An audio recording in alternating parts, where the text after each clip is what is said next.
I see working for a Toon has rubbed off on you. I wasn't working for a Toon. Why Did Roger Rabbit Get Framed was more than just a cartoon. It was a clash of animation and real life. The movie had a silly rabbit, a hot siren, and a detective who was broken. It looked like it was safe for kids. Behind the camera, though, it was like a picture come to life. Bob Hoskins did more than just sing. He began to see them. Spielberg got scared when he saw Tim Curry's audition because it was so frightening. And the company took such a risky bet that they almost went bankrupt before the movie even came out. Here are 20 strange facts about Who Framed Roger Rabbit that are hidden in the lawsuits and jail time. It all started with a book that wasn't meant for kids. It wasn't just movie magic, it was crazy writing in blood and ink. First, the story wasn't funny at all when it was written down. Before Who Framed Roger Rabbit lit up cinemas with its neon chaos, Who Censored Roger Rabbit, Gary K. Wolfe's dark comedy from 1981, was loaded with pulp. Roger didn't make it through Wolfe's telling of the story. He was killed off early, and in his place was a hard-boiled story with a main bad guy who was corrupt, lied to, and even a genie. Jessica Rabbit wasn't always the hot, confusing star we know her as today. She was a true femme fatale, cold and scary, more noir than cartoon. Disney knew that movie wouldn't work as a family movie. They tore the story apart, making Jessica less harsh, making Roger look like he was just a victim of bad luck, and getting rid of all the darker magical parts. It turned out to be a weird mix of slapstick humor and gritty noir. What's the joke? Even though the movie was toned down, reviewers still said it was too intense, which shows how crazy the original was. A Roger Rabbit that was more like a scary book than a famous comedy. 2. Forrest Gump and Back to the Future are two movies that Robert Zemeckis is known for today. And Who Framed Roger Rabbit? Directed by a name that sounds like it would do very well at the box office. But Disney didn't want him near their project in the early 1980s. Zemeckis was thought to be dangerous at the time. I Want to Hold Your Hand and Used Cars, his first two movies, both bombed, even though they had moments of sharp original style. Disney officials didn't see him as a visionary. He cost money and was a burden. So when Zemeckis asked to direct Roger Rabbit early on, they said no. The project got stuck, went back and forth between companies, and then stopped. Then 1985 came along, and we went back in time. Zemeckis was no longer the kid whose record was full of flops. He was Hollywood's hottest young director, able to bring impossible ideas to life with style and financial success. Disney changed everything. Once turned down, they now trust the man more than anyone else to pull off the biggest bet in the history of animation. Third, Disney didn't believe the story. It looked like the cartoons mixed with real life were just a trick that would fall apart as soon as the camera started rolling. Robert Zemeckis quickly set out to prove it. He made a short test video of Roger Rabbit interacting with the real world by tripping over real trash cans. There were no lectures or explanations. There was only contact, weight, and cause and effect. People would believe everything else if Roger could push a real item and make it move. It worked. The test went well, and the company finally gave the movie the go ahead, but the nerves didn't go away. It was still a worry for the bosses that the tone was too dark and grown up for a cartoon movie after the proof of concept. Zemeckis did not move. Steven Spielberg backed him, and his deal gave him the final say so he wouldn't smooth out the edges or lighten up the noir. The movie that came out was the one they made. There wasn't a trick shot there. There were new rules. One short reel turned doubt into funds, and the finished movie changed the history of animation. Fourth, it's one of the stranger what-if stories in Hollywood. Eddie Valiant, the tough detective who starts to believe in songs, wasn't always going to be played by Bob Hoskins. Bill Murray was in the mix somewhere, but there's a catch. He had no idea. Murray was on the short list, but the offer never got to him because of all the Hollywood casting calls and missed calls. He didn't know until after the movie became a huge hit. When Murray finally found out the truth, he said it was one of the few jobs he really felt bad about missing. You can almost picture it. Roger's crazy energy paired with Murray's deadpan delivery. Would it have worked? Perhaps, but fate had other ideas. When Bob Hoskins got the part, he threw himself into it and gave a performance that made people think the characters were real people. Bill Murray missed it, but Hoskins made it memorable. I'm not employed by Tomes. 5. Judge Doom was already a terrible idea in writing. A scary person dressed in black hunting tunes with a vat of dip. Tim Curry, on the other hand, went above and beyond when he tried out. Curry went for pure horror. He was known for his flashy, scary performance in the Rocky Horror Picture Show. Steven Spielberg and the rest of the creative team were scared and shocked by how he interpreted Doom. Not Curry's playing, but the fact that he was too good. His take turned the movie into a full-on horror movie, which was very different from the mix of comedy and noir that the filmmakers were going for. Spielberg was afraid that people would be scared instead of amused, so Christopher Lloyd got the part. His threat, which was always there, made Doom memorable, scary, but still fun to watch. Fans are curious if Curry's Doom was too scary for Spielberg. What kind of nightmare did the people in the audition room see? Number 6. They had to make players believe in something that wasn't there in order to bring Roger Rabbit to life. However, Charles Fleischer, who made Roger's crazy voice, didn't make it simple. He might have made it too easy though. He dressed up as a rabbit every day and came to work. Everything ears, overalls, and everything else. He wanted Bob Hoskins and the other players to have something physical to react to. People started to forget that he wasn't really in the movie because he worked so hard. As a result, Hoskins got into a fight with a man wearing bunny ears and begged him for help in dark streets and bars. The video was never shown, but Fleischer said it helped ground the actors. People thought the site was fake at first, but by the end, they were sure Roger was real.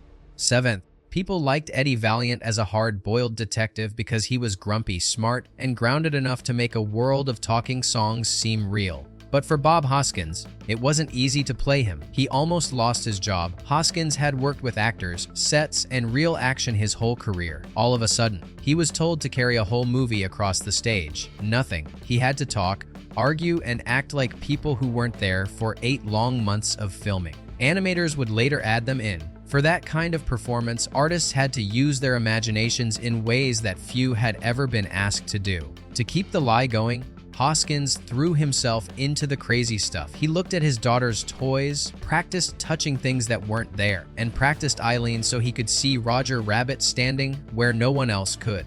It looked great on screen, but it was hard to do away from the camera.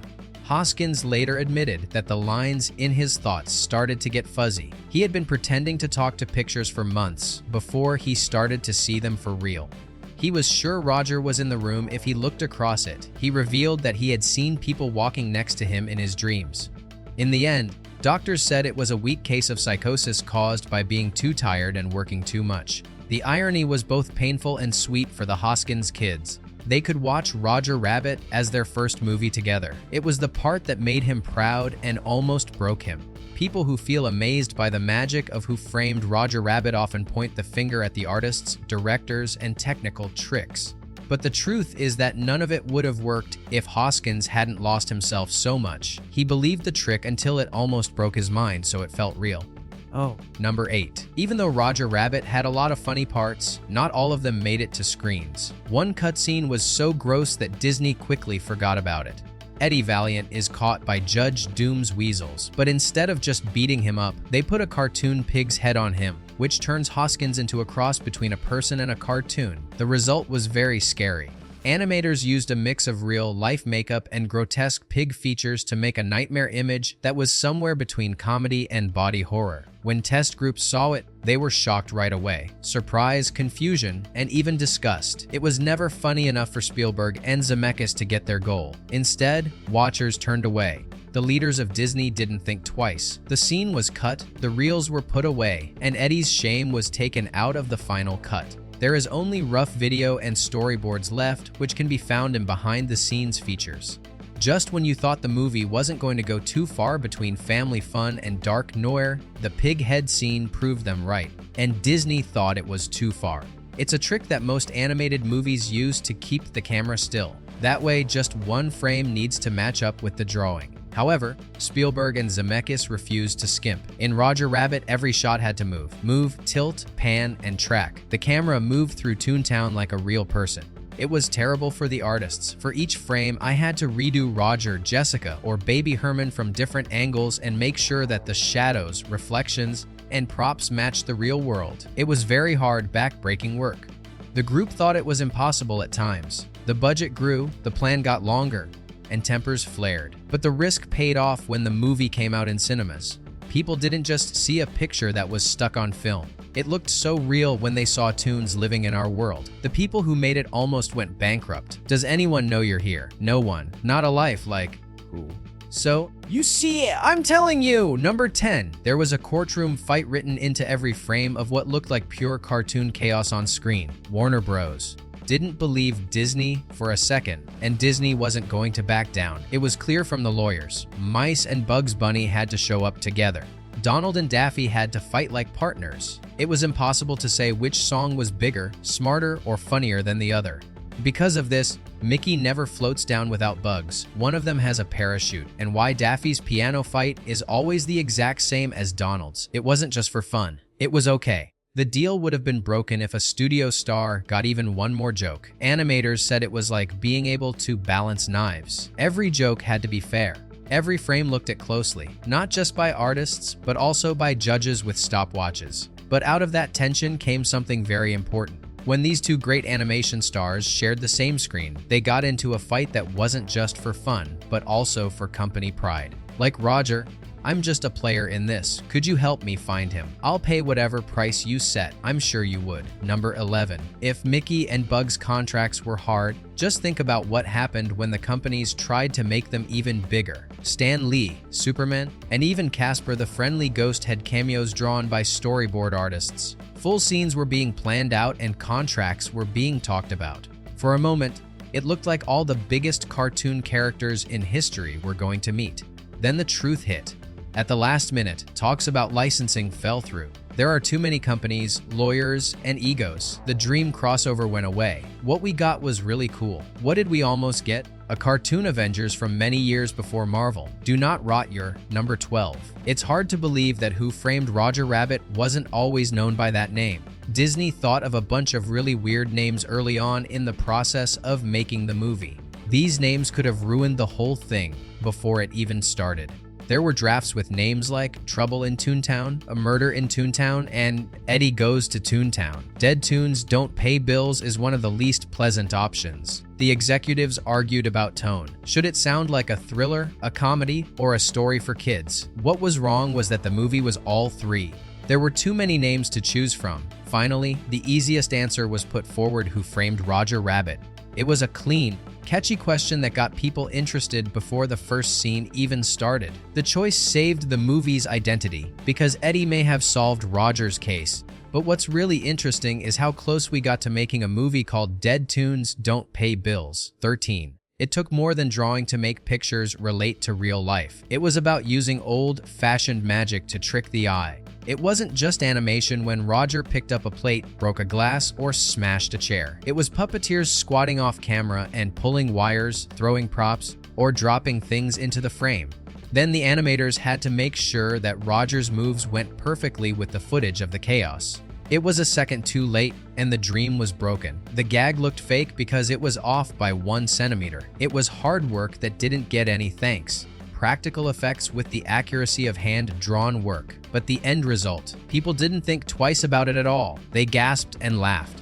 They thought a cartoon rabbit could clean up a real bar, and that faith is what made a trick into movie magic. 14. The voice was already there in Christopher Lloyd. He already had the look, but he added one more thing to make Judge Doom scary. Not a single blink from him. He keeps his eyes wide, glassy, and fixed the whole movie. It made him feel uneasy with its cold, strange, and reptile look. Lloyd said that he got ideas from bad guys from the silent movies and even Spiva's spy cartoons, where exaggeration was key. In 1988, kids who watched might not have understood the method, but they felt it. Doom was not only scary, he was also wrong. And when the character's true nature is shown at the end, those eyes that don't blink make the change even scarier. It's a small choice in the acting that turned a comical bad guy into something that gives kids nightmares. 13. Before Judge Doom turned into the nightmare, I still remember the story went through some crazy and very scary drafts. One version made Jessica Rabbit the real bad guy, and it had a noir-style twist where she betrayed Roger. Another person saw Baby Herman as the bad guy, saying that his act of chewing cigars hid a much darker truth. And then the worst pitch of all, Judge Doom was shown to be the shooter who killed Bambi's mom. The Weasels had a different start too. Not just any bad guys, but a twisted take on Snow White's 7 dwarfs. There are 7 weasels in all. Each one was turned into a bizarre version of a Disney classic. When Zemeckis read those drafts, even he agreed that they turned the movie from a comedy to a scary film. This made Disney very scared. It was shut down, and plans were cut that would have hurt people for life. What was left was too dark for a family movie. On the other hand, Judge Doom and his weasels were not as scary as they were on the page. What's the joke? The bad guys that Disney buried could have made Roger Rabbit famous for all the wrong reasons. 16. The freeway story in Roger Rabbit seems silly at first. A bad guy in a cartoon destroys streetcars so people have to buy cars. But it wasn't a story, it was true. In Los Angeles in the middle of the 20th century, automakers and tire makers worked behind the scenes to take down the city's vast streetcar system. They bought railroads, shut them down, and put freeways and buses in their place. The plot was so obvious that it led to Chinatown and, many years later, Roger Rabbit. That's why Eddie's fight with Judge Doom feels so real. In real life, there is a crime against the future of a city going on under the comic jokes and accidents. One crime in which the bad guys came out on top. 17. Disney thought they were making a safe animated crime story. Lots of color, lots of laughs, and a new animated character. However, Steven Spielberg had a different idea. It was important to him that the jokes were dirty for adults as well as funny for kids. That fight made Roger Rabbit what he was from the start. People who work at Disney begged for a lighter touch, like on a Saturday morning. Spielberg said no. He told them that the story was based on detective stories from the 1940s and that it wouldn't be worth making if it was devoid of danger, corruption, and hints. Some people thought the project would fail because the tug of war got so tense. The people at Disney wanted to sell Roger next to Mickey. Spielberg said he should be in the same world as Sam Spade, but Disney couldn't ignore Spielberg's power. Because he was in E.T. and Jaws, what he said was more important than a whole army of nervous directors. As a result, a movie that was very close to being bad. On the surface, it's a family movie, but it's really an adult comedy. Roger Rabbit might have been lost filler if Spielberg hadn't stuck to it. It became an experiment that would only happen once every generation. A movie for kids that wasn't afraid to get older. 18. By the middle of the 1980s, American animation was having a hard time. Once the best, Disney was having a bad time after The Jungle Book and The Rescuers. People didn't like their most recent movies, they didn't watch Saturday morning shows, and the business seemed to have lost its magic. Then there was a rabbit in red overalls, which was one of the riskiest movies ever made. Who Framed Roger Rabbit wasn't cheap either. At the time, it cost $60 million to make and was the most expensive animated movie ever. It was a new mix of live action and animation. That kind of number was crazy in the 1980s. A chance that could have put Disney out of business if it didn't work out. Every penny was spent to make things perfect. It took months of hard work, technical brilliance, and hand-drawn characters that blended smoothly into complex live-action shots to make the illusion seem real. It was a good bet. The movie made more than $320 million around the world, which was even better than its huge price. But it left behind more than just money. It was a return. Animation was still alive and well thanks to Roger Rabbit. Never went out on dates and wasn't just for kids. It might be edgy, stunning, and strong enough to take over Hollywood. That hit opened the door for what Disney fans now call the Renaissance. The Little Mermaid came out the next year and set the stage for 10 years of hits like Beauty and the Beast, Aladdin, and The Lion King. Without Roger Rabbit's risk, none of it would have happened. One could say that the movie saved more than just Disney. It saved American animation as a whole, showing that hand-drawn art could still catch the world's attention, given the money and belief. I worry a lot about him. Please tell me what that guy is seeing. I enjoy his company. 19. The movie did more than just make a lot of money. Toy shops were broken into. Roger Rabbit was everywhere overnight. Things like action figures, lunch boxes, signs, plush dolls, and bendy figures. Disney went all out and put his face on everything they could sell. In 1988, Roger was the studio's newest star for a short time, standing next to Mickey, Donald, and Goofy. Some of the goods did not live up to the hype though. People are still upset about the LJN action toys. The toy line was known for breaking as soon as you moved an arm, and it didn't last long. The cultural blitz was still clear. Roger even made video games. There was a bad NES version where you controlled Eddie Valiant and a better Game Boy version where Roger himself fought Judge Doom to save Jessica. Roger wasn't just a movie figure for kids in the late 1980s, he was a brand, a craze, and an entire empire. This was great for Disney because it meant they had hit gold. What's the joke? Roger's time at the top didn't last long, but for one crazy summer, he really did look like Mickey Mouse's rabbit foe. 21. It didn't work for Jessica Rabbit, it was planned for her. They didn't just make her up on the spot, they built her from the most famous film stars of all time. Rita Hayworth was beautiful because of her curves. The peekaboo style of Veronica Lake's hair made her seem mysterious. Tex Avery's Red Hot Riding Hood gave her a cartoonish exaggeration that made her seem bigger than life. This made a character so strong that she got out of the movie itself. Jessica became a big deal in pop culture. She was on a lot of posters, had a lot of fans, and inspired more Halloween outfits than Disney ever thought possible. But fame also had a bad side. Real women began to file reports saying that strangers were bothering them and making fun of them as Jessica Rabbit. Still, her impact could not be argued with. She wasn't bad. She wasn't a joke.